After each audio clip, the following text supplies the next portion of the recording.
Oh yeah. Alright, come to Papa baby. I'm gonna give you my take on a new Marshall Monitor Bluetooth headphones. I mean, look at these things. These things are the bomb. They're doing everything right here. It follows the same basic design principles as the previous Marshall headphones. You also see the same brass metal knob here, which clicks in all directions. It controls your music, your volume, and even answers your phone calls. But it also feels more substantial compared to the major 2 and mid Bluetooth headphones. And they're bigger because unlike the other two headphones, these have cushions that wrap around your ears instead of sitting directly on top of your ears, and I find this a tad more comfortable. Heavy duty cast metal frame. It folds in, making it a lot easier to keep in your bag. They also support aptX, so if you have an Android phone that also supports aptX sound transmission, great for you. In my case, I've only got aptX on my desktop because I use everything Apple. And they're pretty comfortable, alright? Compared to the major two Bluetooth headphones, they don't clamp nearly as tight. In fact, the clamping pressure is closer to that of the Sony WH 1000X headphones, which is pretty gentle. And thus you could wear them for longer periods of time.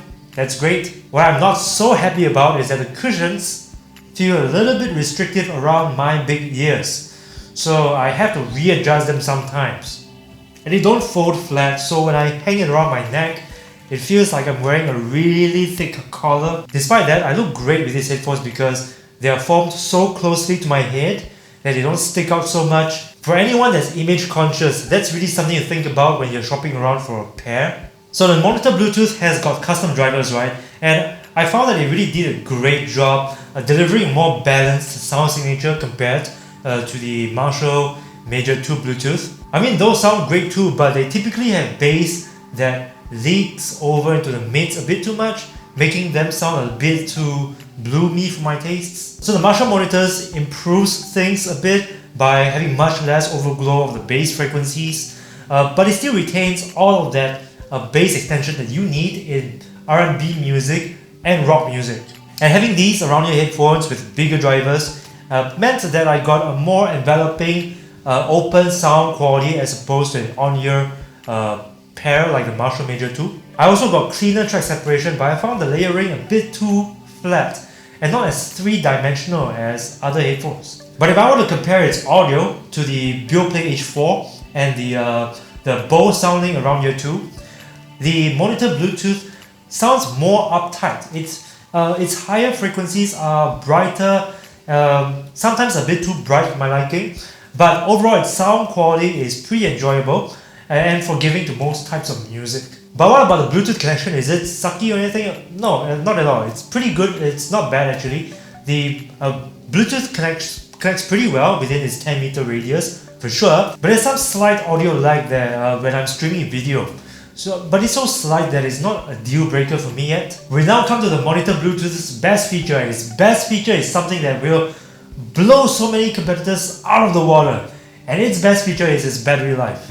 It's got a 30-hour battery life according to the website, but when I tested it, it gave me a total of 42 hours. And it is freaking amazing! Now of course I was testing it at 50% volume, I was playing music with it, playing videos, making phone calls, so that's a pretty good gauge of its actual battery life. It's better than every other headphones at this price point. Oh, and the phone call quality is not bad too. It's got decent call quality, but there's a huge but there. In quiet places it's no problem, but in noisy places the microphone sucks in all the ambient noise around you along with your voice, which makes it pretty noisy for the recipient. And like the other Marshall headphones, these have pretty limited features too.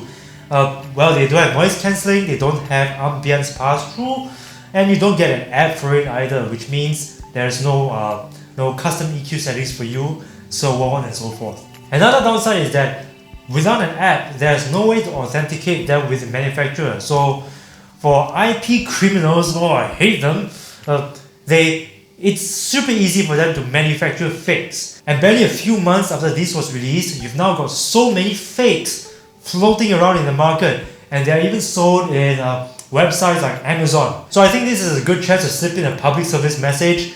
Be extra careful when you're buying this pair of headphones because I know, man, you don't want to get duped. They are Marshall's top-of-the-line headphones and they are priced as such at 399 Singapore dollars. At that price, its closest competitor is the Beoplay H4, which has, in my opinion, better fit. It's got bigger ear cushions, so that's great.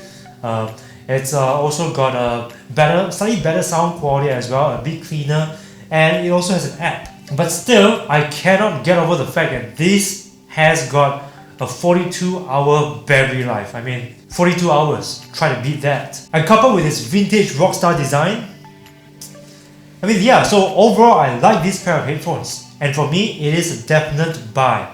But I'm interested to know what you think. Do you think the monitor Bluetooth is an attractive purchase, or would you rather look at something like the Beoplay H4 or the Bose Sounding Around Here 2 headphones? We can have a discussion about it, so leave your comments in the comments section below. Thank you my friends for watching this video, and once again, if you think this video is useful, please give it a thumbs up and subscribe. And don't forget to click on the bell button next to the subscribe button to receive the latest updates.